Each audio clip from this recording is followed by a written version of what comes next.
Every relationship expert, every self-help article, and every well-meaning friend tells you the same thing when an avoidant pulls away: go no contact. Let them feel your absence. Give them space to miss you and realize what they've lost. This advice works beautifully with anxious or secure attachment styles who process loss immediately and feel the pain of your absence acutely. But with avoidance, no contact carries a devastating risk that no one warns you about. It might give them exactly what they wanted all along and make them so comfortable in your absence that they never come back. The biggest danger of going no contact with an avoidant isn't that they'll forget about you or move on too quickly. It's that your absence will feel like relief rather than loss, like freedom rather than punishment, like the solution to their relationship anxiety rather than a wake-up call about what they're losing. While you're implementing no contact hoping they'll miss you enough to work on their issues in return, they're experiencing your silence as validation that relationships are too demanding and being alone is infinitely easier than the emotional labor that loving you required. The cruel irony is that no contact, which should create the space for them to realize their mistake, often creates the comfort that allows them to avoid that realization entirely. Your absence removes the very pressure and intimacy that triggered their avoidance in the first place, allowing their nervous system to return to its preferred state of emotional independence and self-sufficiency. They're not sitting in your absence pining for you. They're breathing sighs of relief that the relationship demands have finally stopped, and they can return to the emotional numbness that feels like safety to their traumatized attachment system. Understanding this risk doesn't mean you should chase them, accept breadcrumbs, or remain available for their hot and cold patterns. But it does mean you need to make informed decisions about no contact based on realistic expectations, rather than hopes that their attachment style will magically transform through your absence. The painful truth is that avoidants often need to lose you completely, permanently, and devastatingly before they begin the work of examining their patterns. And even then, many never do the work at all. The biggest risk of no contact with an avoidant is that it might work exactly as intended, creating space and distance. But instead of that space motivating them toward growth and reconnection, it simply allows them to remain comfortably stuck in the same patterns that destroyed your relationship while feeling validated in their belief that they're better off alone. Your absence becomes their permission to stop trying, rather than their motivation to try harder. The timeline reality: they don't process loss like you do.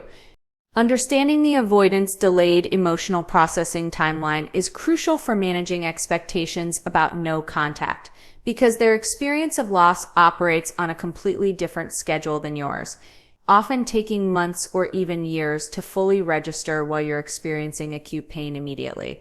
This temporal disconnect means that by the time they might realize what they've lost, you've likely already healed and moved on, making reconnection feel impossible or undesirable for completely different reasons than motivated the original separation. Their emotional processing delay stems from the sophisticated defense mechanisms that protect them from feeling the full impact of relationship loss immediately. Unlike anxious or secure attachment styles that experience grief acutely and process it in real time, avoidants employ denial, rationalization, and emotional numbing that postpone their grief response indefinitely.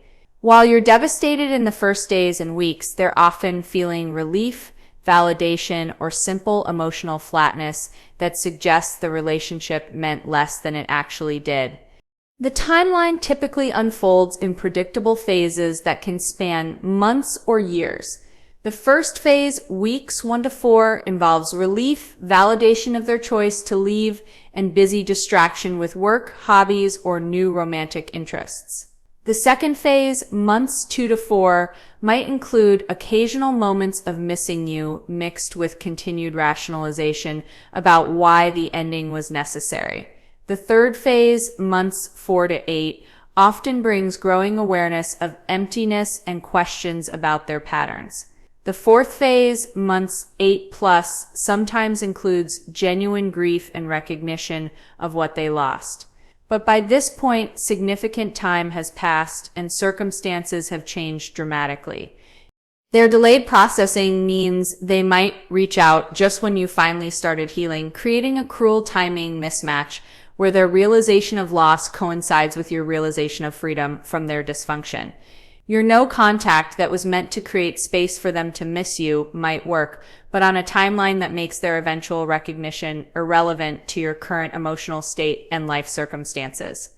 The avoidant grief process often requires them to experience the pattern repeating across multiple relationships before recognizing their role in relationship destruction. Losing you might not create immediate insight, but losing you plus the next person plus the next might eventually create enough evidence that they can no longer deny their patterns. This means your specific relationship might not be the catalyst for their growth. It might just be one data point in a larger pattern they don't recognize until years and multiple losses later.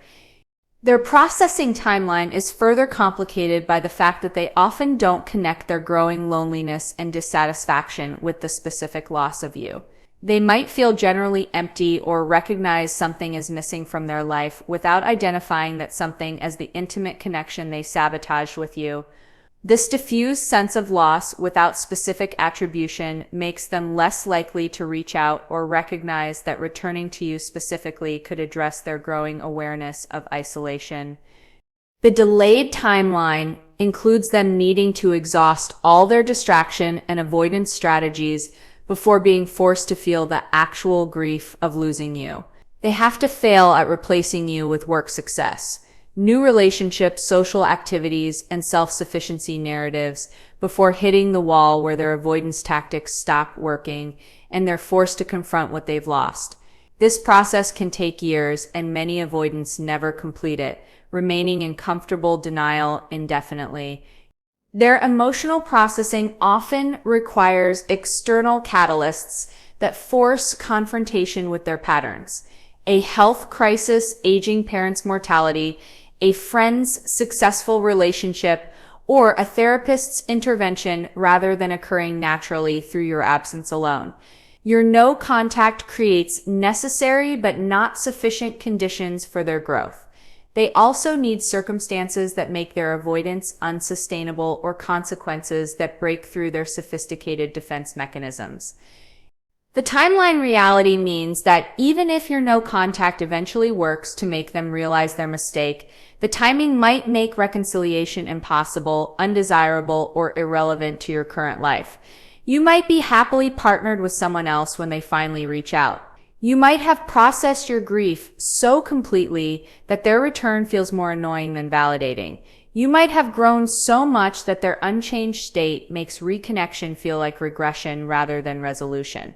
Their processing timeline also means that no contact loses effectiveness as time passes because extended separation allows them to completely rewrite relationship history, minimize your significance, and construct narratives about the past that make returning psychologically impossible.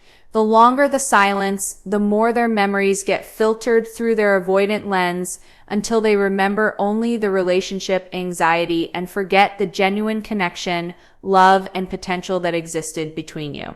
The most important timeline reality is that avoidants often need to lose you completely and permanently, experiencing years of failed relationships, loneliness, and recognition that their patterns destroyed something irreplaceable before doing the deep work required to show up differently in future relationships. Your no contact might plant seeds that take years to germinate, benefiting their next partner rather than you, making your absence crucial for their eventual growth, but irrelevant to your specific relationship outcome. The comfort zone trap. When your absence feels like victory, the most damaging consequence of no contact with an avoidant is how your silence gets internalized as confirmation that their attachment patterns are correct, healthy, and worth maintaining, rather than dysfunctional trauma responses requiring intervention and healing. Your absence doesn't create the crisis that motivates change. It creates the validation that prevents change by proving to their wounded psyche that relationships are indeed overwhelming and that their strategy of emotional distance was the right approach all along. Their interpretation of your no contact follows predictable patterns shaped by their attachment trauma. Instead of viewing your silence as a boundary you're setting to protect your own well-being, they interpret it as evidence that you finally understood they were right about the relationship being too demanding, too intense, or incompatible with their emotional capacity. Your withdrawal confirms their narrative rather than challenging it, making them feel vindicated rather than motivated to examine their patterns. The victory feeling emerges from their belief that they've successfully avoided the emotional devastation they feared would come from continued relationship involvement by leaving before things got too serious or before you could abandon them first. They believe they've protected themselves from the worst case scenario their trauma predicted. Your no contact response feels like validation of this protective strategy rather than consequence of their destructive behavior. Watch how they construct a narrative where your silence proves they were right to maintain distance, right to avoid deeper commitment, and right to prioritize their emotional safety over relationship development. They tell themselves and others that the relationship ended because of fundamental incompatibility or because you wanted more than they could provide, conveniently erasing their role in creating the very problems that made continued connection impossible.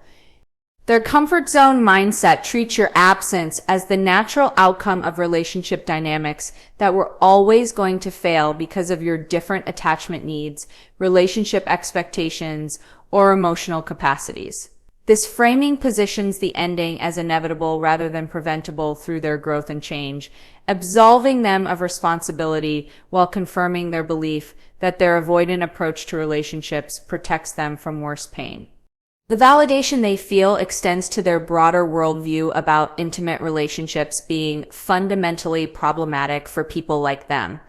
Your no contact becomes another data point in their collection of evidence that relationships are overwhelming, that people's emotional needs are burdensome, and that their strategy of keeping people at arm's length is the wisest approach to navigating human connection without getting destroyed. Their comfort zone expansion happens as they settle into the relief of your absence without the cognitive dissonance that should accompany losing someone they cared about. Instead of feeling torn between their fear of intimacy and their longing for connection, your silence eliminates the connection option entirely, allowing them to fully embrace their fear-based isolation without internal conflict about what they might be missing. The trap deepens when they start using your no contact as evidence in future relationships that confirms their attachment patterns are unchangeable aspects of their personality rather than trauma responses amenable to healing. They might tell new partners, "I'm just not good at relationships," or "I need a lot of space," as if these are immutable facts rather than symptoms of untreated psychological wounds that destroy their chances at meaningful connection. Their comfort zone includes the dangerous belief that they've dodged a bullet by ending the relationship before becoming more attached, more vulnerable, or more dependent on your presence in their life. This interpretation makes your absence feel like narrow escape from danger rather than loss of opportunity for growth, healing, and genuine intimate connection with someone who cared about them. The validation cycle becomes self-reinforcing as time passes without the emotional crisis they might have expected from ending a relationship with someone they cared about. The absence of devastating grief confirms their belief that they weren't as attached as they thought, that the relationship wasn't as important as it seemed, and that their ability to function fine without you proves they made the right decision in maintaining emotional distance throughout your connection. Their comfort zone trap includes them becoming more entrenched in avoidant patterns rather than motivated to change them, as your no contact eliminates the immediate consequence of their behavior while providing the space to rationalize their choices without challenge. They don't have to face your hurt, address your confusion, or confront the damage their patterns caused. because your silence allows them to avoid all accountability while feeling increasingly confident that their approach to relationships, though lonely, is the safest option available. The most devastating aspect of the comfort zone trap is how it prevents the growth and self-examination that relationship loss should theoretically motivate. Instead of your absence creating the pain that drives them toward therapy, self-reflection, or genuine examination of their patterns, it creates the relief that allows them to remain stuck while feeling increasingly validated in their belief that they're simply not built for the kind of intimacy that healthy relationships require. The replacement factor, how they fill the void you left. The avoidant response to your no contact almost never involves sitting with the emptiness you left behind and processing their loss authentically. Instead, they immediately begin filling the void with replacements, distractions, and substitutes that prevent them from feeling the full weight of your absence while creating the illusion that they're functioning perfectly well without you. This replacement factor is the mechanism that makes no contact backfire, instead of your absence creating space for realization. It creates space for distraction that delays or prevents any meaningful self-examination. Their replacement strategy begins within days or weeks of your separation as they quickly identify activities, people, or pursuits that can occupy the time, attention, and emotional energy that your relationship previously consumed. They don't allow themselves to experience the quiet, empty evenings where they might miss you. They fill those hours with gym sessions, work projects, social plans, or new hobbies that keep them too busy to feel anything authentic about what they've lost.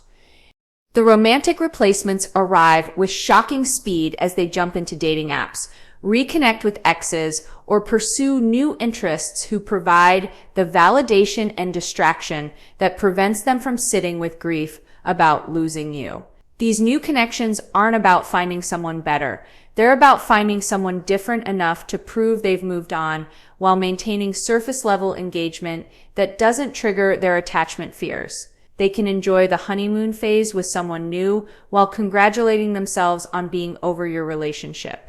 Their work becomes an all-consuming replacement that provides both distraction from emotional processing and validation of their worth independent of intimate relationships. They throw themselves into career advancement, long hours, and professional achievements that create legitimate seeming reasons for their lack of emotional availability while generating success that helps them feel productive and valuable despite their relationship failures. The promotion they pursue fills the void where relationship growth should occur. The friend group expansion serves as replacement for the intimate connection you provided. As they suddenly become more socially active with casual friends who don't require deep emotional engagement, they accept every social invitation, organize group activities, and maintain busy social calendars that create the appearance of connection while maintaining the emotional distance that feels safe. These surface-level friendships provide companionship without the vulnerability that intimate relationships require. Their replacement strategy often includes physical or geographical changes that create the illusion of moving forward while actually avoiding the internal work that healing requires. They might move to a new apartment that doesn't hold memories of you, redecorate their space to eliminate your presence, change their routines to avoid places you frequented together, or even relocate to a new city where your relationship history doesn't exist. These external changes substitute for the internal transformation they're avoiding. The self-improvement replacements arrive as they throw themselves into fitness routines, meditation practices, educational pursuits, or personal development activities that look like growth but actually serve as sophisticated avoidance of emotional processing. They can spend hours at the gym, read dozens of self-help books, or attend personal development seminars while never addressing their attachment patterns or examining their role in relationship destruction. Their replacement tactics include filling your absence with multiple partial connections rather than one deep relationship, maintaining several casual dating situations, numerous surface-level friendships, and varied social activities that together create the illusion of a full life without requiring the vulnerability that genuine intimacy demands. This horizontal expansion of shallow connections replaces the vertical depth you offered without triggering their attachment fears. The digital distractions become replacement mechanisms as they scroll social media for hours, binge watch entire television series, or lose themselves in video games and online communities that provide engagement without emotional risk. These activities fill the quiet moments where they might otherwise reflect on their patterns, miss your presence, or confront the loneliness that their avoidance creates.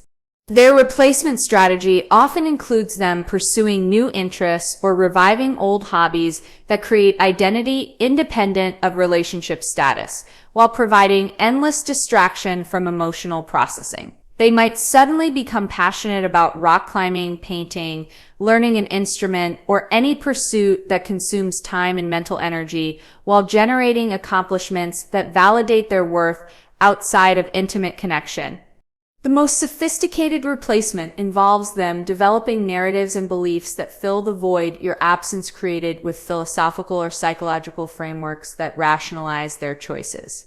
They might embrace concepts of radical independence or romantic identity or relationship anarchism that make their emotional unavailability seem like conscious choice rather than trauma response requiring healing. Their replacement patterns become so effective at preventing grief that they can go months or years without experiencing authentic sadness about losing you, convincing themselves and others that they have successfully moved on when they'd actually just successfully avoided feeling anything real about the loss. The void you left gets so thoroughly filled with substitutes that they never have to confront what your absence actually means.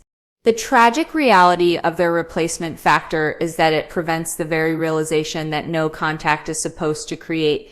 Instead of your absence motivating them to examine their patterns and recognize what they've lost, it motivates them to prove they're fine without you through an elaborate system of distractions and replacements that keep them comfortably numb while appearing fully functional and even thriving.